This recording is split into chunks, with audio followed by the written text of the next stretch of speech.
कार्तिक मास की कथा करती भव से पार, 30वां अध्याय आज सुनाऊं, हुई हरि कृपा अपार। भगवान श्री कृष्ण सत्यभामा से बोले, हे प्रिय, नारद जी के यह वचन सुनकर महाराजा पृथु बहुत ही आश्चर्यचकित हुए तथा अंत में उन्होंने नारद जी का पूजन करके उनको विदा किया। इसीलिए माघ, कार्तिक और एकादशी, यह 3 व्रत मुझे अत्यधिक प्रिय है। वनस्पतियों में तुलसी, महीनों में कार्तिक, तिथियों में एकादशी और क्षेत्रों में प्रयाग मुझे बहुत प्रिय है। जो मनुष्य इंद्रियों पर विजय प्राप्त कर इनका सेवन करता है, वह मुझे यज्ञ करने वाले मनुष्य से भी अधिक प्रिय है। जो मनुष्य विधि पूर्वक इनकी सेवा करते हैं, मेरी कृपा से उन्हें समस्त पापों से छुटकारा मिल जाता है। भगवान श्री कृष्ण के वचन सुनकर सत्यभामा ने कहा, हे प्रभु, आपने बहुत ही अद्भुत बात कही है कि दूसरे के किए पुण्य के फल से कलह की मुक्ति हो गई। यह प्रभावशाली कार्तिक मास आपको अधिक प्रिय है, जिससे पतिद्रोह का पाप केवल स्नान के पुण्य से ही नष्ट हो गया। दूसरे मनुष्य द्वारा किया हुआ पुण्य उसके देने से किस प्रकार मिल जाता है, यह आप मुझे बताने की कृपा करें। श्री कृष्ण भगवान बोले, प्रिय, जिस कर्म द्वारा बिना दिया हुआ पुण्य और पाप मिलता है, उसे ध्यान पूर्वक सुनो। सतयुग में देश, ग्राम तथा कुलों को दिया पुण्य या पाप मिलता था, किंतु कलयुग में केवल कर्ता को ही पाप तथा पुण्य का फल भोगना पड़ता है। संसर्ग न करने पर वह व्यवस्था की गई है और संसर्ग से पाप व पुण्य दूसरे को मिलते हैं, उसकी व्यवस्था भी सुनो। पढ़ना, यज्ञ कराना और एक साथ भोजन करने से पाप पुण्य का आधा फल मिलता है।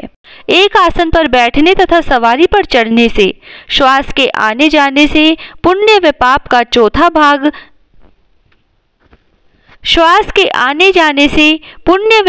चौथा भाग जीव मात्र को मिलता है।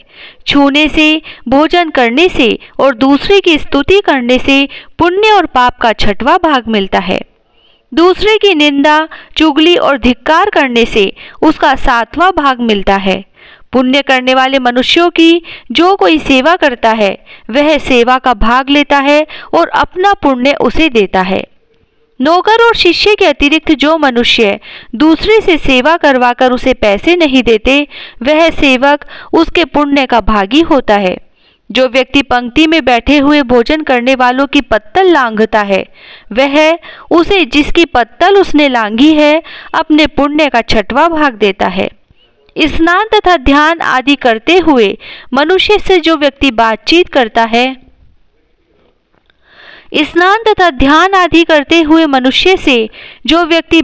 करता है, या उसे छूता है, वह अपने पुण्य का 6वां भाग दे डालता है। जो मनुष्य धर्म के कार्य के लिए दूसरों से धन मांगता है, वह पुण्य का भागी होता है, ठीक उसी प्रकार जिस प्रकार की दान करने वाला पुण्य का भागी होता है।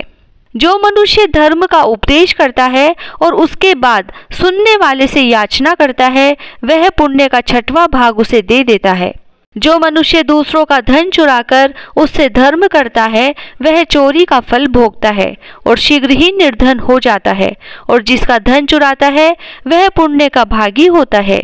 बिना ऋण उतारे जो मनुष्य मृत्यु को प्राप्त होता है, उनको ऋण देने वाले सज्जन पुरुष पुण्य के भागी होते हैं। शिक्षा देने वाला, सलाह देने वाला, सामग्री को जुटाने वाला तथा प्रेरणा देने वाला, यह पाप और पुण्य के 6ठे भाग को प्राप्त करते हैं। राजा प्रजा के पाप पुण्य के षष्ठांश का भोगी होता है। गुरु शिष्यों का, पति पत्नी का, पिता पुत्र का, स्त्री पति के लिए पुण्य का 6ठा भाग पाती है। पति को प्रसन्न करने वाली आज्ञाकारी स्त्री पति के लिए पुण्य का आधा भाग लेती है। जो पुण्यात्मा पराये लोगों को दान करते हैं, वह उनके पुण्य का 6ठा भाग प्राप्त करते हैं। जीविका देने वाला मनुष्य जीविका ग्रहण करने वाले मनुष्य के पुण्य के 6ठे भाग को प्राप्त करता है। इस प्रकार दूसरों के लिए पुण्य अथवा पाप बिना दिए भी दूसरे को मिल सकते हैं, किंतु यह नियम जो कि मैंने बतलाए हैं, वे कलयुग में लागू नहीं होते। कलयुग में तो एकमात्र कर्ता को ही अपने पाप व पुण्य भोगने पड़ते हैं। इस संबंध में एक बड़ा पुराना इतिहास है, जो कि पवित्र भी है और बुद्धि प्रदान करने वाला भी कहा जाता है। उसे ध्यान पूर्वक सुनो। ओम नमो भगवते वासुदेवाय। यह इतिहास 31वें अध्याय में हम आपको बताएंगे। 30वां अध्याय समाप्त। जय श्री राधे। कार्तिक की कहानी। दो सास बहुएं थी। कार्तिक मास आया तो सास बोली, मैं कार्तिक स्नान के लिए तीर्थ जाना चाहती हूँ। बहू बोली, मैं भी चलूंगी। सास बोली, तू अभी बहुत छोटी है, अभी मुझे जाने दे। सासू तीर्थ गई तो बहू कुमार के से 35 कुंडे ले आई। रोज एक कुंडा भर कर रखती। उधर गंगा में सासू जी की नथ गिर गई। बहू कुंडे में नहाती हुई बोली, सासू नहावे उंडे, मैं नहाऊं कुंडे। इतने में गंगा की धारा कुंडे में आ गई, साथ में सासू जी की नथ भी आ गई। बहू ने नथ पहचान ली और अपनी नाक में पहन ली। महीना पूरा हुआ, सासू जी आई, बहू सामे लेने लगी तो सास नथ देखकर बोली कि तू यह कहाँ से लाई? तो बहू बोली, यह तो मेरे कुंडे में गंगा की धारा के साथ आ गई। पर सास ने कुछ ध्यान नहीं दिया। फिर सास बोली कि मुझे ब्राह्मण भोज करना है। तो बहू बोली कि सासू जी, 2 ब्राह्मण मेरे भी जिमा दो, मैंने भी कार्तिक स्नान किया है। तब सास ने कहा कि तूने कहाँ कार्तिक स्नान किया? तो बहू बोली, ऊपर चलो, मैं आपको बताती हूँ। ऊपर गए तो देखा सारे कुंडे सोने के हो गए। बहू बोली, मैं रोज कुंडा भर कर रखती और सुबह जल्दी उठकर नहाती और उल्टा करके रख देती। तब सासू जी बोली कि बहू, तू तो बहुत भाग्यवान है जो साक्षात गंगा जी तेरे पास आई। तूने श्रद्धा और विश्वास से कार्तिक स्नान किया तो भगवान ने तुझे फल दिया। दोनों सास बहू ने धूमधाम से ब्राह्मण जिमाकर दक्षिणा देकर विदा किया। हे गंगा मैया, जैसे बहू पर कृपा की, उसको कार्तिक स्नान कराया, वैसे हम सबको कराना। तुलसा जी की कहानी। कार्तिक के महीने में सब कोई तुलसा माता को सींचने जाती। सब कोई तो सींच के आ जाती, पर एक बुढ़िया माई आती और तुलसा माता से रोजाना कहती, तुलसा माता सत की दाता, मैं बिड़ला सींचू तेरा, तू कर निस्तारा मेरा। तुलसा माता अड़ुआ दे, लडुआ दे, पीतांबर की धोती दे, मीठा मीठा ग्रास दे, बैकुंठ का वास दे, चटके की चाल दे, पटके की मोत दे, चंदन का काठ दे, झालर की झिनकार दे, साई का राज दे, दाल भात का जीमन दे, 11 का दिन दे, कृष्ण का कांधा दे। इतनी बात सुनकर तुलसा माता सूखने लगी। भगवान ने पूछा कि तुम्हारे पास तो इतनी औरतें आती हैं, तुम्हें जिमाती है, गाती हैं, तो भी तुम कैसे सूखने लगी? तुलसा माता ने कहा कि एक बुढ़िया माई आती है जो रोजाना इतनी बात कहकर जाती है। मैं और तो सब कुछ दे दूंगी, पर आप कृष्ण जी का कांधा कहाँ से दूंगी? थोड़े दिन बाद बुढ़िया माई मर गई। सब कोई उसको उठाने लगे, पर वह इतनी भारी हो गई कि उठे ही नहीं। सब कोई कहने लगे कि पाप घाट की माला फेरती थी जिससे इतनी भारी हो गई। भगवान बूढ़े ब्राह्मण का रूप धारण करके आए। सबसे पूछने लगे कि इतनी भीड़ क्यों हो रही है? सब बोले, एक बुढ़िया मर गई है, पापनी थी, इसीलिए किसी से नहीं उठती। तब भगवान बोले कि इसके कान में मुझे एक बात कहने दो तो यह उठ जाएगी। सबने कहा, तू भी अपने मन की निकाल ले। भगवान ने जाकर उसके कान में कहा, बुढ़िया माई, तू बिड़ला सींचे मेरा, मैं करूँ निस्तारा तेरा। बुढ़िया माई अड़ुआ ले, गड़ुआ ले, पीतांबर की धोती ले, पटके की मोत ले, मीठा मीठा ग्रास ले, बैकुंठ का वास ले, चटके की चाल ले, चंदन का काठ ले, झालर की झिनकार ले, साई का राज ले, दाल भात का जीमन ले, कृष्ण का कांधा ले। इतना सुनते ही बुढ़िया माई हल्की हो गई। भगवान उसे कांधे पर ले गए और उसकी मुक्ति हो गई। हे तुलसा माता, जैसा उसकी मुक्ति करी ऐसा हमारी करियो, जैसा उसको कांधा दिया वैसे सबको दियो। विनायक जी की कहानी। एक बुढ़िया माई थी। वह मिट्टी के गणेश जी की पूजा करती थी। वह मिट्टी के गणेश जी रोज बनाती, रोज गल जाते। सामने एक सेठ का मकान बन रहा था तो वह वहां जाकर बोली कि पत्थर का गणेश बना दो। मिस्त्री बोले, जितने में हम तेरा पत्थर का गणेश गढ़ेंगे उतने में अपनी दीवार न चीनेंगे। बुढ़िया बोली कि राम करे तुम्हारी दीवार टेढ़ी हो जाए। अब उनकी दीवार टेढ़ी हो गई। वो बनावे और ढा देवे, बनावे और ढा देवे। इस तरह करते करते शाम हो गई। शाम को सेठ आया और उसने कहा, आज कुछ भी काम नहीं किया। तो मिस्त्री कहने लगे कि एक बुढ़िया आई थी, वो कह रही थी कि मेरा पत्थर का गणेश गढ़ दो। हमने नहीं गढ़ा तो उसने कहा कि तुम्हारी दीवार टेढ़ी हो जाए। जब से दीवार सीधी ही नहीं बन रही। सेठ ने बुढ़िया को बुलवाया और कहा कि हम तुझे सोने का गणेश मढ़ देंगे, हमारी दीवार सीधी कर दो। सेठ ने बुढ़िया को सोने का गणेश मंडवा दिया और सेठ जी की दीवार सीधी हो गई। हे विनायक जी महाराज, जैसे सेठ की दीवार सीधी करी वैसे सबकी करना। कहता न सुनता न हुकारा भरता ने सारे परिवार की रक्षा करना। हे कार्तिक महाराज, सबकी मनोकामनाएं पूरी करना, सबकी रक्षा करना। जय श्री राधे। लपसी तपसी की कहानी। एक लपसी था, एक तपसी था। तपसी तो भगवान की तपस्या करता, लपसी रोजाना 1.25 सेर का हलवा बनाकर भगवान को भोग लगाकर टाली हिलाकर जीम लेता। एक दिन दोनों में झगड़ा हो गया। लपसी बोला मैं बड़ा, तपसी बोला मैं बड़ा, क्योंकि मैं भगवान की तपस्या करता हूँ। नारद जी बोले कि तुम्हारा फैसला मैं करूंगा। दूसरे दिन तपसी नहाकर आने लगा तो नारद जी ने 1.25 करोड़ का मुंदड़ा तपसी के आगे गिरा दिया। उसने आंख खोलकर देखा तो मुंदड़ा पड़ा था। उसने उठाकर पैर के नीचे दबा लिया और तपस्या करने लगा। उधर लपसी ने 1.25 सेर का हलवा बनाकर भगवान को भोग लगाकर टाली हिलाकर जीम लिया। इतने में नारद जी आए और दोनों को अपने पास बैठाया। दोनों पूछने लगे कि कौन बड़ा है। नारद जी ने तपसी से कहा कि अपना पांव हटा।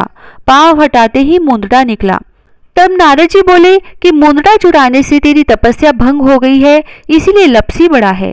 तपसी कहने लगा कि मुझे मेरी तपस्या का फल कैसे मिलेगा। नारद जी बोले कि तेरी तपस्या का फल कार्तिक नहाने वाली देंगी। सब कहानी कहकर तेरी कहानी नहीं कहेंगी तो कार्तिक का फल तुझे हो जाएगा। धोती देकर अंगोछा नहीं देंगी, सीधा देकर दक्षिणा नहीं देंगी, ब्राह्मण चिमाकर दक्षिणा नहीं देंगी, दीवा चास कर हाथ न जोड़े तो तेरा पुण्य होगा।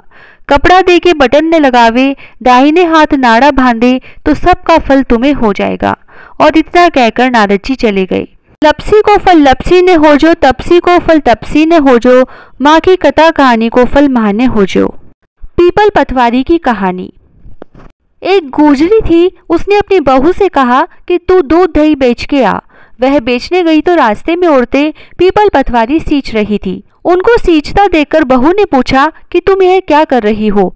औरतें बोली कि हम पीपल पतवारी सींच रही हैं, इससे अन्न और धन होता है, 12 वर्ष का बिछड़ा हुआ पति मिल जाता है। बहू बोली ऐसी बात है तो तुम तो पानी से सींचती हो, मैं तो दूध से सींचूंगी। अब तो गुजरी बहू रोजाना दूध दही बेचने ही नहीं जाती, वह रोजाना दूध तो पीपल में और दही पतवारी में सींचती। सास दूध दही का दाम मांगती तो कह देती कि महीना पूरा हो जाने पर दे दूंगी। कार्तिक का महीना पूरा हो गया, पूनम का दिन आया। बहू पीपल पतवारी के पास जाकर बैठ गई। पतवारी ने पूछा कि तुम मेरे पास क्यों बैठ गई। तब बहू बोली कि सासू दूध दही का दाम मांगेगी। पीपल पतवारी बोली कि मेरे पास क्या दाम रखा है, ये भरा डिंडा पान पतूरा है, इसको ले जा। बहू ने वही ले जाकर कोठरी में रख दिया और डर के मारे कपड़ा ओढ़कर सो गई। सासू बोली कि बहू पैसे ला। बहू बोली कि कोठरी में रखा है।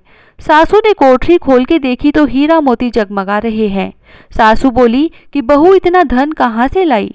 बहू ने आकर देखा तो सच्ची में ही धन भरा हुआ है। बहू ने सासू को सारी बात बता दी। सास ने कहा कि अब की कार्तिक में मैं भी पतवारी सींचूंगी। कार्तिक आया, सास दूध दही तो बेचकर आ जाती और हांडी धोकर पीपल पतवारी में चढ़ा देती। आकर बहू से कहती कि मेरे से दाम मांग। तब बहू कहती सासू जी कोई बहू भी दाम मांगती है क्या। पर सासू कहती कि तू मांग। बहू बोली कि सासू जी पैसे लाओ, तो वह पीपल पतवारी के पास जाकर बैठ गई। पीपल पतवारी ने सासू को भी पान पतूरा भरा डिंडा दे दिया। उसने वही ले जाकर कोठरी में रख दिया। बहू ने खोलकर देखा तो उसमें कीड़े मकोड़े बिलबिला रहे हैं। बहू ने कहा सासू जी यह क्या है। तब सास ने आकर देखा और बोलने लगी कि पीपल पतवारी तो बड़ी दोगली पटपीटन है, इसको तो धन दिया और मुझको कीड़ा मकोड़ा दिया। तब सब कोई बोलने लगे कि बहू तो सत की भूखी सींचे थी, तुम धन की भूखी सींची। हे पतवारी माता, जैसा बहू को दिया वैसा सबको देना, जैसा सास को दिया वैसा किसी को मत देना। तुलसी महारानी नमो नमो, हर की पटरानी नमो नमो। तुलसी महारानी नमो नमो, हर की पटरानी नमो नमो। धन तुलसी पूरण तप की नो, शालिग्राम बनी पटरानी नमो नमो। तुलसी महारानी नमो नमो। जाके पत्र मंजरी कोमल, श्रीपति कमल चरण लपटानी नमो नमो। तुलसी महारानी नमो नमो, हर की पटरानी नमो नमो। कौन से महीने बोई रानी तुलसा, कौन से महीने हुई हरियाली। नमो नमो तुलसी महारानी, नमो नमो। कौन से महीने हुई तेरी पूजा, कौन से महीने हुई पटरानी। नमो नमो तुलसी महारानी, नमो नमो। आषाढ़ मास बोई रानी तुलसा, सावन मास हुई हरियाली। नमो नमो तुलसी महारानी, नमो नमो। कार्तिक मास में हुई तेरी पूजा, मंगसिर मास हुई पटरानी। नमो नमो तुलसी महारानी, नमो नमो। धूप दीप नैवेद्य आरती, पुष्पन की वर्षा बरसानी। नमो नमो तुलसी महारानी, नमो नमो। 56 भोग 3600 व्यंजन, बिन तुलसा हरि एक न मानी। नमो नमो तुलसी महारानी, नमो नमो। जो तुलसी को सवेरे गाए, श्री कृष्ण के दर्शन पाए। नमो नमो तुलसी महारानी, नमो नमो। जो तुलसी को दोपहर में गाए, खीर खांड का भोग लगाए। नमो नमो तुलसी महारानी, नमो नमो। जो तुलसी को सांझ में गाए, श्री कृष्ण की आरती उतारे। नमो नमो तुलसी महारानी, नमो नमो। जो तुलसी को रात में गाए, श्री कृष्ण के चरण दबाए। नमो नमो तुलसी महारानी, नमो नमो। सभी सखी मैया तेरो यश गावे, भक्ति दान दीजिए महारानी। नमो नमो तुलसी महारानी, नमो नमो। तुलसी महारानी, नमो नमो। हरि की पटरानी, नमो नमो।